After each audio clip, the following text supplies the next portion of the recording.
সপ্তম শ্রেণী ভূগোল পাঠ্য বই থেকে চতুর্থ অধ্যায় ভূমিরূপ যে চ্যাপ্টারটি আছে সেখান থেকে আমরা কিছু গুরুত্বপূর্ণ প্রশ্ন উত্তর নিয়ে আলোচনা করব। তো একের প্রশ্নে কি আছে, ভূমিরূপ কাকে বলে?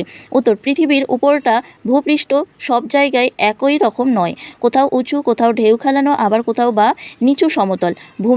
পৃথিবী পৃষ্ঠের ভূমির এই বৈচিত্র্যকেই ভূমিরূপ বলে।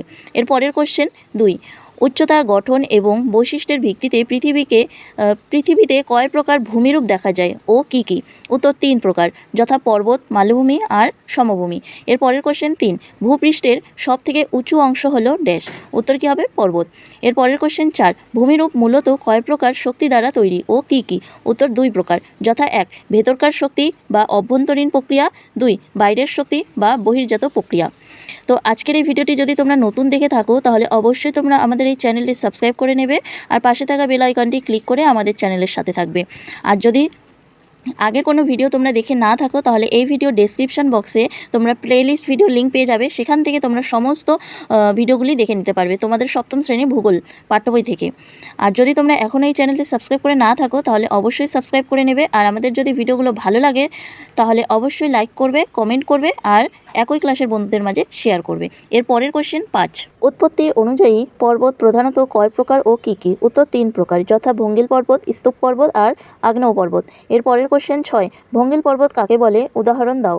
উত্তর, দুটো পাত প্রবল চাপে মাঝখানের ভূভাগ ভাঁজ খেয়ে উঁচু হয়ে যে পর্বতের সৃষ্টি হয় তাকে ভঙ্গিল পর্বত বলে।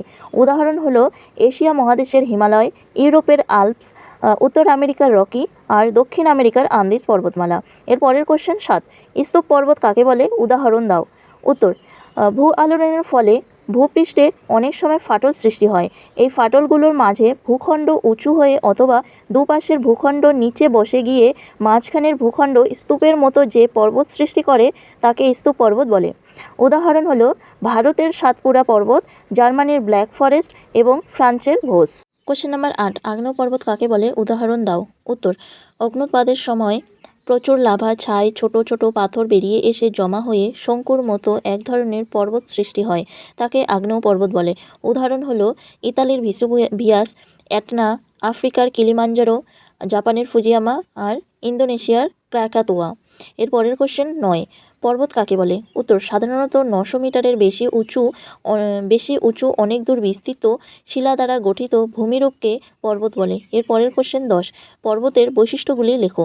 উত্তর, পর্বতের বৈশিষ্ট্যগুলি হলো 1, পর্বতের বেশিরভাগ অংশই খাড়া ঢালযুক্ত আর খুব উঁচু নিচু হয়। পয়েন্ট 2, পর্বতের উপরের দিকে সরু সূচালো অংশকে পর্বতশৃঙ্গ বা চূড়া বলে। এরপরে 3, দুটো পর্বত চূড়ার মাঝখানে নিচু খাতের মতো অংশটা হলো পর্বত উপত্যকা। 4, অনেকগুলো পর্বতশৃঙ্গ আর উপত্যকা বিরাট অঞ্চল জুড়ে অবস্থান করলে পর্বতশ্রেণী তৈরি হয়। পয়েন্ট 5, অনেকগুলো পর্বতশ্রেণী বিভিন্ন দিক থেকে এক জায়গায় এসে মিশলে পর্বতগ্রন্থি তৈরি হয়।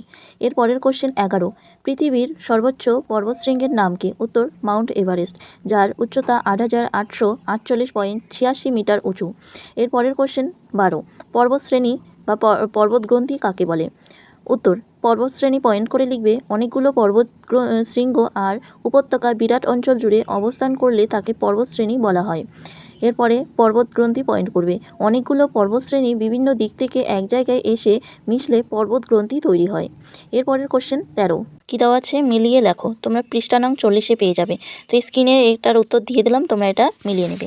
কোশ্চেন নাম্বার 14, পশ্চিমবঙ্গের কোন কোন জেলাগুলি মালভূমি অঞ্চলের অন্তর্গত? উত্তর, পশ্চিমবঙ্গের পশ্চিমের জেলাগুলো যেমন বাঁকুড়া, বীরভূম, পুরুলিয়া, পশ্চিম মেদিনীপুরের কিছু অংশ মালভূমি অঞ্চল। এরপরের কোশ্চেন 15, মালভূমি কাকে বলে? এর বৈশিষ্ট্যগুলি লেখো।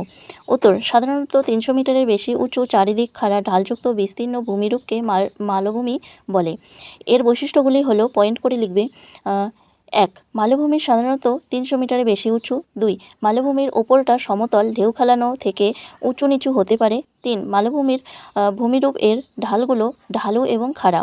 এরপরের কোশ্চেন 16, মালভূমিকে টেবিল ল্যান্ড বলে কেন? উত্তর, মালভূমির উপরটা টেবিলের মতো প্রায় সমতল হলেও ধারগুলো টেবিলের পায়ার মতোই ঢালু এবং খাড়া, এর জন্য মালভূমিকে টেবিল ল্যান্ড বলে। কোশ্চেন নাম্বার 17, উৎপত্তি, অবস্থান, প্রকৃতি অনুসারে মালভূমিকে কয় ভাগে ভাগ করা যায় ও কী কী?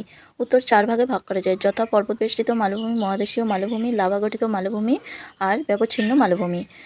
এরপরের কোশ্চেন 18, পর্বতবেষ্টিত মালভূমি কাকে বলে, উদাহরণ দাও।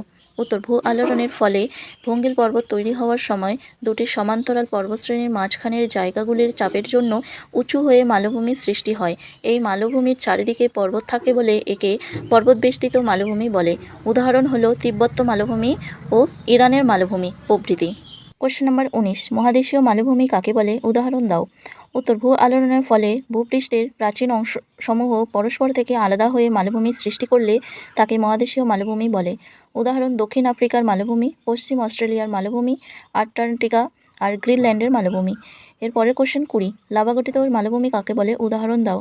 উত্তর, অগ্নুৎপাতের সময় গরম লাভা বেরিয়ে এসে অনেক দূর ছড়িয়ে পড়ে বিরাট মালভূমি সৃষ্টি করে, একে লাভাগঠিত মালভূমি বলে। উদাহরণ, ভারতের দাক্ষিণাত্য মালভূমি এবং মালব মালভূমি। এরপরের কোশ্চেন 21, ব্যবচ্ছিন্ন মালভূমি কাকে বলে, উদাহরণ দাও। উত্তর, নদী উপত্যকার দ্বারা বিচ্ছিন্ন মালভূমিকে ব্যবচ্ছিন্ন মালভূমি বলে। উদাহরণ, ছোটনাগপুর মালভূমি। কোশ্চেন নাম্বার 22, পৃথিবীর ছাদ কাকে বলা হয়। উত্তর, পামির মালভূমিকে। পৃথিবীর সর্বোচ্চ মালভূমি বলে একে পৃথিবীর ছাদ বলা হয়, যার উচ্চতা 4873 মিটার উঁচু। এরপরের কোশ্চেন 23, পৃথিবীর বৃহত্তম মালভূমির নাম কি। উত্তর, তিব্বত মালভূমি, 3656 মিটার উঁচু। কোশ্চেন নাম্বার 24, পৃথিবীর সর্বোচ্চ মালভূমির নাম কি। উত্তর, পামির মালভূমি। কোশ্চেন নাম্বার 25, সমভূমি কাকে বলে, সমভূমির বৈশিষ্ট্যগুলি লেখো। উত্তর, সাধারণত ভূপৃষ্ঠ থেকে 300 মিটারের কম উচ্চতাযুক্ত সমতল বিস্তীর্ণ ভূমিরূপকে সমভূমি বলে। এরপরে পয়েন্ট করবে সমভূমির বৈশিষ্ট্য।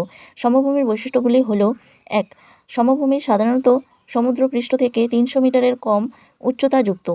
2, সমভূমির উপরিভাগ সমতল বা সামান্য ঢেউ খেলানো হয়। 3, পৃথিবীর বেশিরভাগ সমভূমি নদীর পলি সঞ্চয়ের ফলে সৃষ্টি হয়েছে।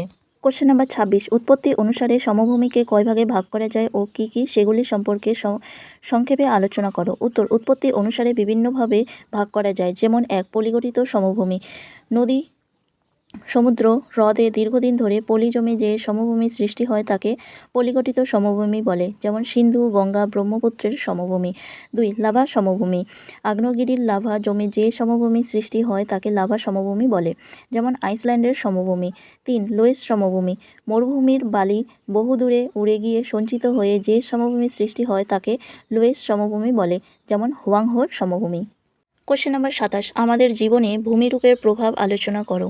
উত্তর, আমাদের জীবনে ভূমিরূপের যথেষ্ট প্রভাব রয়েছে, যেমন 1, পর্বতের প্রভাব। পয়েন্ট করবে পর্বতের প্রভাব।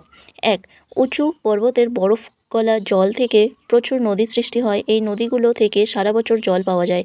2, জলীয় বাষ্পপূর্ণ বাতাস পর্বতে বাধা পেয়ে সৃষ্টি হয়, হিমালয় পর্বতের বাধা পেয়ে দক্ষিণ পশ্চিম মৌসুমী বায়ু ভারতে বৃষ্টিপাত ঘটায়। 3, পার্বত্য অঞ্চলে সাধারণত মূল্যবান নরম কাঠের বনভূমি গড়ে ওঠে।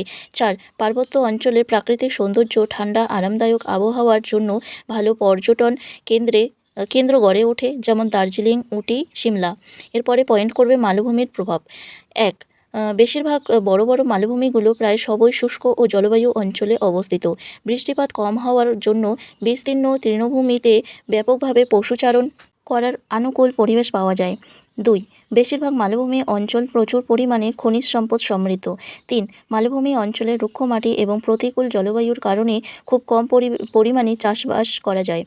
এরপরে পয়েন্ট করবে সমভূমির প্রভাব। 1, পৃথিবীর বেশিরভাগ সমভূমি নদ নদীর পলি সঞ্চয়ের ফলে সৃষ্ট হওয়ায় সমভূমি অঞ্চলগুলি পৃথিবীর সবথেকে উর্বর অঞ্চল। 2, একাধিক নদীকেন্দ্রিক সভ্যতা এই সমভূমিগুলোতেই গড়ে উঠেছিল। 3, বর্তমানে বেশিরভাগ শহর, নগর, জনপদ সবই সমভূমি অঞ্চলে অবস্থিত। তো আজকের এই ভিডিওটি এখানেই শেষ হলো। যদি তোমাদের এই ভিডিওটি ভালো লাগে তাহলে অবশ্যই আমাকে কমেন্ট করে জানাবে, আর লাইক করতে ভুলবে না, সাথে একই ক্লাসের বন্ধুদের মাঝে শেয়ার করবে। যদি এখনও এই চ্যানেলটি সাবস্ক্রাইব করে না থাকো তাহলে অবশ্যই সাবস্ক্রাইব করে নেবে, আর পাশে থাকা বেল আইকনটি ক্লিক করে আমাদের এই চ্যানেলের সাথে থাকবে। যদি অন্য কোনো ক্লাস বা অন্য কিছু তথ্য তোমাদের জানার থাকে তাহলে অবশ্যই সেটা আমাকে কমেন্টের মাধ্যমে জানাবে।